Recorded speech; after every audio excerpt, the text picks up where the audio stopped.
खबर में आप सबका खैर मकदम है। मैं हूं हबीब उमर। आइए सबसे पहले नजर डालते हैं आज की अहम हेडलाइंस पर।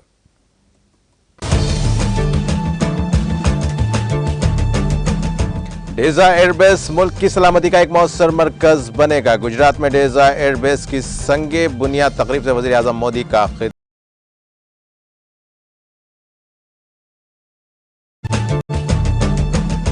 तमाम पार्टियों और लीडर्स की जानिब से स्कूल्स की बात करते हुए खुशी हुई। दिल्ली के वजीर आला अरविंद केजरीवाल का वजीर आजम मोदी पर तंज।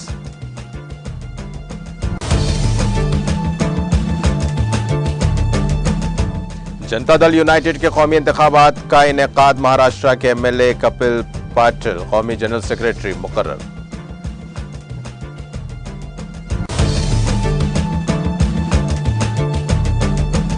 यूनियन टेरिटरी लद्दाख में एक गाड़ी गहरी खाई में जा गिरी। हादसे में 4 सयाहों की मौत।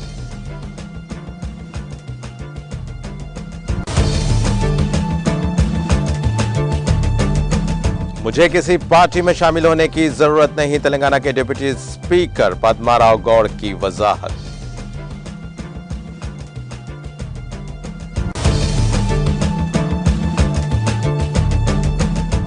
तेलंगाना को नहर पर तामीर करदा पुल का एक बड़ा हिस्सा गिर गया। इस वाकये के साथ ही ट्रैफिक को रोक दिया गया। कोई जानी नुकसान की इत्तला नहीं।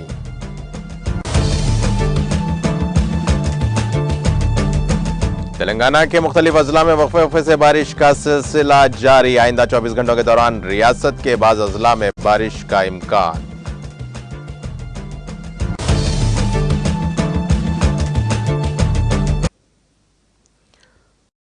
की तफसील। वज़ीर आज़म नरेंद्र मोदी ने बुध को कहा कि गुजरात के बनासकांठा जिले में बनाया जाने वाला डेजा एयरबेस मुल्क के लिए सिक्योरिटी का एक मौसर मरकज साबित होगा और यहां से हम मगरबी सरहद से किसी भी मुहिम जोई का सख्त जवाब दे सकेंगे। मोदी ने यहां 12वीं दिफाई नुमाइश के दौरान 1000 करोड़ रुपए की लागत से तामीर होने वाले बनासकांठा में डेजा एयरबेस का संग बुनियाद रखा। उन्होंने कहा कि इख्तियार में आने के बाद हमने डेजा में अफवाज की ये उम्मीद आज पूरी हो रही है। ये इलाका मुल्क की सलामती का मौसर मरकज बनेगा। ये बेस साल 2024 तक तैयार होने का इम्कान है और यहां से तमाम जदीद तरीन तैयारे चलाए जा सकते हैं। वज़ीर आज़म ने कहा कि दिफाई नुमाइश के इस प्रोग्राम में एक हिंदुस्तान की अजीमुशान तस्वीर खींची गई है जिसका अज़्म अमृत के दौर में लिया गया है। उन्होंने कहा कि इसमें नौजवानों के ख्वाब हैं और उनकी ताकत भी है। उसके साथ साथ इसमें के लिए उम्मीदें और दोस्त ममालिक के लिए ताउन के मौके हैं। उन्होंने कहा कि इस नुमाइश की तवज्जो मेक इन इंडिया पर है और यह इस तरह की पहली दिफाई नुमाइश है जिसमें सिर्फ हिंदुस्तानी कंपनीज हिस्सा ले रही हैं। हिंदुस्तान की बढ़ती हुई दिफाई बरामदात का हवाला देते हुए और उसके दिफाई मैन्युफैक्चरिंग का मरकज बनने की तरफ कदम उठाते हुए उन्होंने कहा कि हिंदुस्तानी दिफाई कंपनीज आज आलमी सप्लाई चेन का एक अहम हिस्सा बन रही हैं। हम आलमी मेयार के जदीद तरीन सामान तरक्की याफ्ता ममालिक के लिए भी बरामद कर रहे हैं।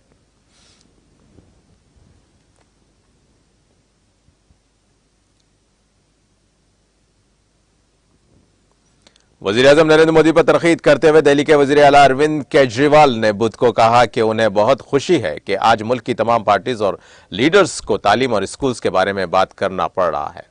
मोदी के गांधीनगर गुजरात के एक स्कूल के दौरे पर तंज करते हुए केजरीवाल ने ट्वीट किया कि मुझे बहुत खुशी है कि आज मुल्क की तमाम पार्टीज और लीडर्स को तालीम और स्कूल्स के बारे में बात करनी पड़ रही है। यह हमारी सबसे बड़ी कामयाबी है। मुझे उम्मीद है कि तालीम सिर्फ इंतखाबात के दौरान नहीं छूट जाएगी। तमाम हुकूमतें मिलकर सिर्फ 5 सालों में तमाम सरकारी स्कूल्स को शानदार बना सकती हैं। दिल्ली के नायब वज़ीर आला मनीष सिसोदिया ने कहा कि मोदी जी आज पहली बार गुजरात के बच्चों के साथ स्कूल में बैठे। अगर आज से 27 साल पहले उसकी शुरुआत होती तो गुजरात का हर बच्चा शहर से लेकर गांव तक बेहतरीन तालीम हासिल कर रहा होता है।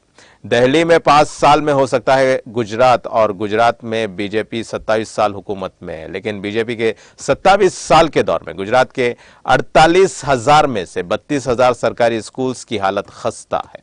इनमें से 18,000 में एक कमरा तक नहीं, एक उस्ताद नहीं है। उन स्कूल्स में 1 करोड़ बच्चों में से ज्यादातर का मुस्तकबिल तारीख है।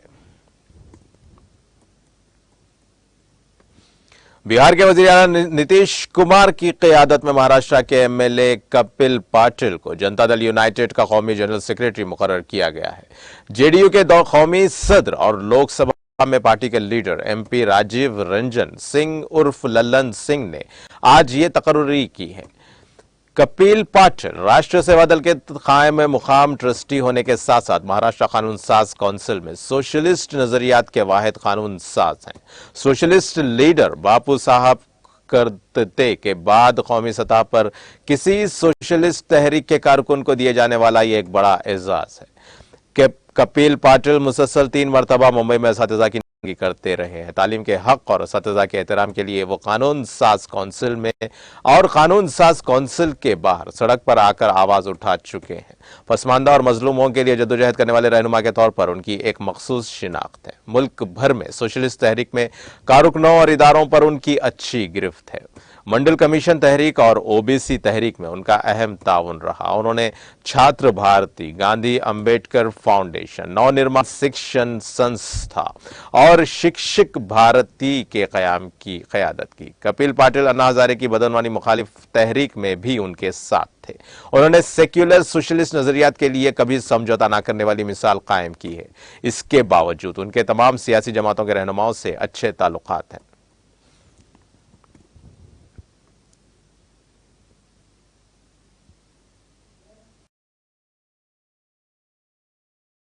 Samajwadi party SP founder Mulayam Singh Yadav की अस्थियों को उनके बेटे अखिलेश यादव और दीगर अहले खाना आज प्रयागराज में वाक़ गंगा जमुना नदियों के संगम में विसर्जित करेंगे। एसपी की जानिब से बुध को दी गई जानकारी में बताया गया कि अखिलेश कुंबे के दीगर अराकीन के साथ ही मिस्टर यादव आबाई गांव सैफई से प्रयागराज जाएंगे। पहले से तयशुदा प्रोग्राम के मुताबिक अखिलेश आज 11 बजे से अस्थियां लेकर सैफई से ना हुए। उनके साथ उनके चचा राम गोपाल यादव और शिवपाल यादव भी प्रयागराज जा रहे हैं। एसपी ने तस्वीरों के साथ ट्वीट करके बताया कि नेताजी की अस्थियां लेकर सैफई से प्रयागराज के लिए कुंबे समेत अखिलेश यादव रवाना हुए। काबिल जिक्र है कि गुज़िश्ता 10 अक्टूबर को लंबी अदालत के बाद मुलायम सिंह यादव का गुरुग्राम में वाक़े मेदांता हॉस्पिटल में इंतकाल हो गया था। पीर को अखिलेश ने उत्तराखंड वाक़े हरिद्वार की अस्थियां विसर्जित की थी। इस ज़िमन में वो आज प्रयागराज वाक़े संगम पर पूरे रस्म रिवाज के साथ वालिद की अस्थियां विसर्जित करेंगे।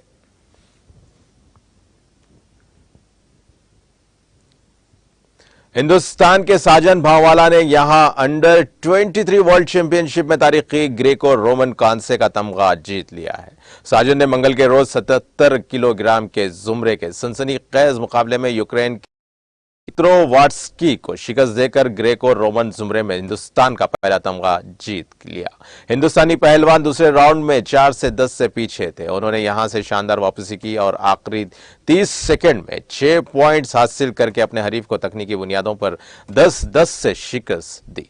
साजन को प्री क्वार्टर फाइनल में मोरोदिया के पहलवान अलेक्जेंड्रियन गिट्टो के हाथों 8.0 इसके बाद उन्होंने रेचेस राउंड में कजाकिस्तान के रसूल यूनुस को 9-6 से शिकस्त देकर कांसे का तमगा के मुकाबले में दाखिला हासिल किया था।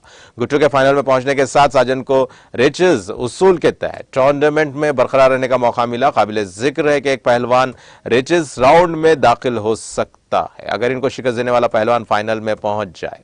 दरियासना विकास को सेमीफाइनल में 72 किलोग्राम जुमरे में का सामना करना पड़ा। पुलिस का कहना है कि शोपियान में मुबैना तौर पर 2 गैर मुकामी मजदूरों की हलाकत में मुलविस गिरफ्तार हाइब्रिड जंगजू दूसरे जंगजू की फायरिंग से हलाक हो गया। बता दें कि जम्मू कश्मीर पुलिस ने मंगल को दावा किया था कि शोपियान हरमैन में 2 गैर मुकामी मजदूरों की हलाकत में मुलविस हाइब्रिड जंगजू इमरान बशीर गन्ना जोन ने अपने एक ट्वीट में कहा कि पुलिस और सिक्योरिटी फोर्सेस की तरफ से गिरफ्तार हाइब्रिड जंगजू के इंकशाफ और मुसलसल छापों के दौरान शोपियान के नौगाम इलाके में जंगजुओं और सिक्योरिटी फोर्सेस के दरमियान आमना सामना हुआ। ट्वीट में कहा गया कि इस दौरान इमरान बशीर गनाई नामी हाइब्रिड जंगजू दूसरे जंगजू की फायरिंग के नतीजे में हलाक हो गया। पुलिस ने एक और ट्वीट में कहा कि कमीन गाह से असलाह व गोला बारूद के अलावा काबिल एतराज किया गया। उन्होंने कहा कि इलाके में तलाशी ऑपरेशन हुनूस जारी है। जनूबी कश्मीर के जिले शोपियान को सूबे जम्मू के जिले पूंछ के साथ जोड़ने वाले तारीखी मुगल रोड से बर्फ हटा दिया गया। ताहम रोड पर बर्फबारी से पैदा शुदा फिसलन की वजह से ट्रैफिक की नकलो हनूज मुअत्तल है। बता दें कि मंगल की शाम बालाई इलाकों में बर्फबारी से मुगल रोड पर पीर की गली और पोशना पूंछ के दरमियान दर्जनों गाड़ियां दरमानदा हुई थी। सरकारी ज़राए ने बताया कि मुगल रोड को साफ कर दिया गया है और करीब 200 दरमानदा मुसाफिरों को महफूज मुकामात पर पहुंचा दिया गया। उन्होंने कहा कि रोड पर 50 मुसाफिर गाड़ियां और 30 माल बरदार गाड़ियां दरमानदा हुई थी। उनका कहना था कि पुलिस और फौज की एक मुश्तरका टीम गुज़िश्ता रात 9 बजे ऑपरेशन शुरू कर दिया और 200 मुसाफिरों को निकालकर महफूज मुकामात पर पहुंचा दिया गया। मज़कूरा ज़राए ने कहा कि रोड को साफ कर दिया गया है, ताहम फिसलन की हमल उनूस मअतल रही है। इधर वादी कश्मीर को मुल्क के बाकी हिस्सों के साथ जोड़ने वाली श्रीनगर जम्मू कौमी शाहराह पर ट्रैफिक की नकलो हमल सब मामूल हस्बे मामूल जारी है। ताहम बानहाल और चंद्रकोट के दरमियान खाना बदोशों के रेवड़ रवा दवा है, जिसने ट्रैफिक के नकलो हमल की रफ्तार धीमी कर दी है। यूनियन टेरिटरी लद्दाख के खरदांगला पास में एक निजी गाड़ी गहरी खाई में जा गिरी, जिसके नतीजे में 4 सयाहों की मौत वाक़ई हुई। सरकारी ज़राए ने बताया कि लद्दाख के खरदांगला पास में ताज़ा बर्फबारी के नतीजे में शाहराह पर फिसलन पैदा होने की वजह से एक निजी गाड़ी 150 फीट गहरी खाई में जा गिरी, जिसके नतीजे में उसमें सवार 4 सयाह शदीद तौर पर जख्मी हो गए। उन्होंने बताया कि हादसे की इत्तला मिलते ही पुलिस और सिविल इंतजामिया ने रेस्क्यू ऑपरेशन शुरू किया, जिस दौरान जख्मियों को इलाज और मुआवजे की खातिर लेहा हॉस्पिटल मुंतकिल किया गया। ताहम वहां पर मौजूद डॉक्टर्स ने 4 सयाहों को मुर्दा करार दिया। मुतवफ़्फ़ीन की शिनाख्त मोहम्मद फेरोज वल्द मोहम्मद फैयाज साकिन न्यू सलीमपुर दहली, जीशान अहमद वल्द तौफीक अहमद साकिन मुरादाबाद उत्तर प्रदेश, रियाज अहमद वल्द शरीफ अहमद साकिन बहरामपुरा दहली और आजम खान साकिन दहली के बतौर हुई है। सरकारी ज़राए ने मजीद बताया कि लिंग शेड लिहा में भी एक गाड़ी को हादसा पेश आने के नतीजे में कर्नाटक से ताल्लुक रखने वाले 2 सयाह जख्मी हो गए। सरहदी जिला कुपवारा के लंगेट इलाके में बुध की सुबह सिक्योरिटी फोर्सेस की एक मुश्तरका टीम ने एक आईईडी बरामद की है, जिसको बाद में बगैर कोई नुकसान पहुंचाए नाकारा बना दिया गया।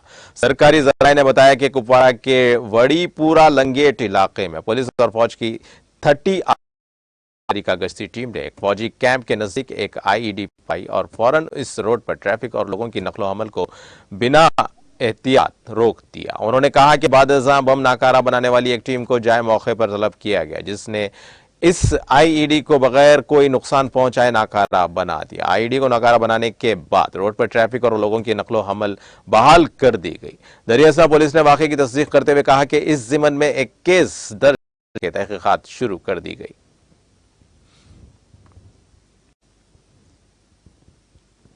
डिप्टी स्पीकर तेलंगाना कानून साज असेंबली पद्मा गौड़ ने वाज़ेह किया कि बीजेपी की तरफ से उनसे किसी ने भी राब्ता नहीं किया है। बुध को यहां मीडिया से बात करते हुए उन्होंने कहा कि उन्हें किसी पार्टी में शामिल होने की जरूरत नहीं है। गौड़ ने वजाहत की कि उन्होंने मरकजी वजीर किशन रेड्डी को अपनी बेटी की शादी में मदऊ किया था और वो उनके घर आए, शादी में शिरकत नहीं कर सके थे। उन्होंने कहा कि किशन रेड्डी से उनके जाती ताल्लुकात हैं। उन्होंने वाज़ेह किया कि वो सिकंदराबाद असेंबली हल्के से दोबारा इंतखाब लड़ेंगे। उन्होंने उम्मीद जाहिर की कि मुन्नुगुड़ा में टीआरएस की जीत होगी।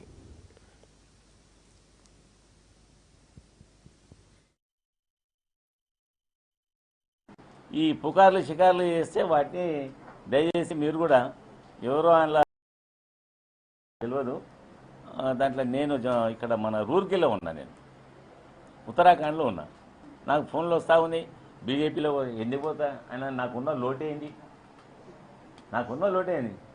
జీవితంలో ఎవరు ఏమైనా చేయాలనుకున్నారంటే దానికి ఫస్ట్ మొట్టమొదటి అడుగు, ఒక అడుగు వేసిన తర్వాతే మనం ముందుకు పోతాం. నేను ఇలా 100,000 అడుగులు వేసి ఉన్నోని నేను ఏమవసరం అది. రేపైనా ఏజ్ పర్పస్ అది ఇది దృష్టిలో పెట్టుకొని వాళ్ళ కొడుకు రావచ్చు, దాంట్లో తప్పేమో భయమా, అది నేరమా? ఈసారి तेलंगाना के कागजनगर मंडल में पदावागो नहर पर तामीर करदा पुल का एक बड़ा हिस्सा गिर गया। इस वाकये के साथ ही ट्रैफिक को रोक दिया गया। इस वाकये में किसी की मौत की कोई इत्तला नहीं मिली है। शदीद बारिश की वजह से ब्रिज का एक हिस्सा जुज़वी तौर पर डूब गया। गुज़िश्ता साल बारिश के दौरान यह ब्रिज एक तरफ झुक गया, उसके 2 पिलर्स और 3 स्लैब्स कल शब अचानक टूट गए। बाज़ मुकामी अफराद ने इसकी तस्वीर और वीडियोस लेकर सोशल मीडिया के अहम प्लेटफॉर्म्स पर शेयर किए। इस वाकये की इत्तला के साथ ही सरपुर के रुकने असेंबली कोनेरो कोनपा और पंचायत राज महकमे के एग्जीक्यूटिव इंजीनियर राम मोहन ने इस पुल का मुआयना किया। कोनेरो कोनपा ने कहा कि जल्द से जल्द उसकी मरम्मत का काम किया जाएगा। महकमे पंचायत राज के हुकाम ने पहले ही 3 करोड़ रुपए के तखमीनी सरफेस से सतहों की मरम्मत की तजावीज भेज दी है। इंसानी जानों के इतलाफ को रोकने के लिए मुकामी पुलिस ने वहां दीवार बना दी और ट्रैफिक को रोक दिया है। गाड़ी सवारों को मशवरा दिया गया है कि वो मुतबादिल रोड्स इख्तियार करें।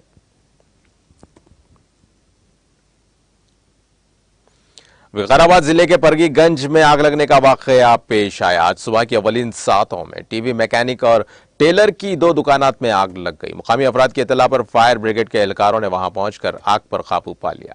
इस वाकये में मरम्मत के लिए गए टीवी सेट्स के बशमूल इलेक्ट्रॉनिक औलाद जलकर मुकम्मल तौर पर खाकिस्तर हो गए।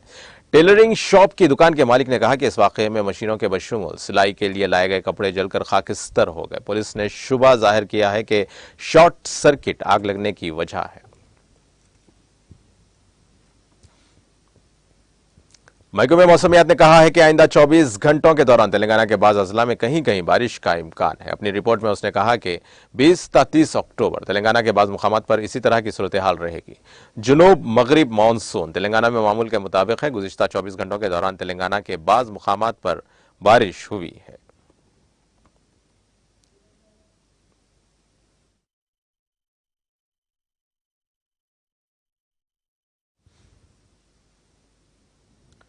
और अब आइए आखिर में डालते हैं हेडलाइंस पर एक और नजर।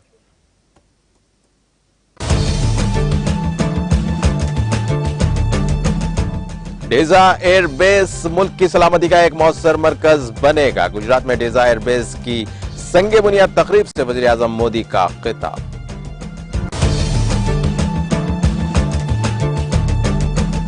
तमाम पार्टियों और लीडर्स की जानिब से स्कूल्स की बात करते हुए खुशी। दिल्ली के वजीर आला अरविंद केजरीवाल का वजीर आजम मोदी पर तंज।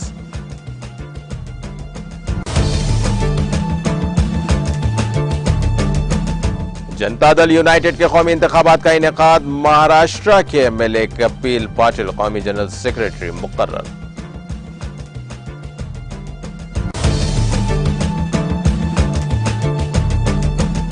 यूनियन टेरिटरी लद्दाख में गाड़ी गहरी खाई में जा गिरी। हादसे में 4 सयाहों की मौत।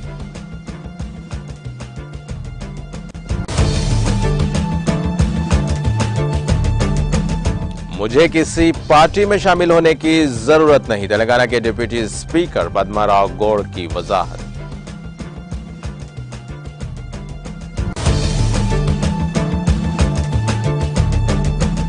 तेलंगाना पेदावागो नहर पर तामीर करदा पुल का एक बड़ा हिस्सा गिर गया। इस वाकये के साथ ही ट्रैफिक को रोक दिया गया।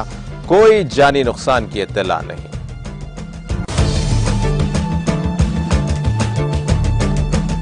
तेलंगाना के मुख्तलिफ अजला में वक्फे से बारिश का सिलसिला जारी। आइंदा 24 घंटों के दौरान रियासत के बाज़ अजला में बारिश का इम्कान।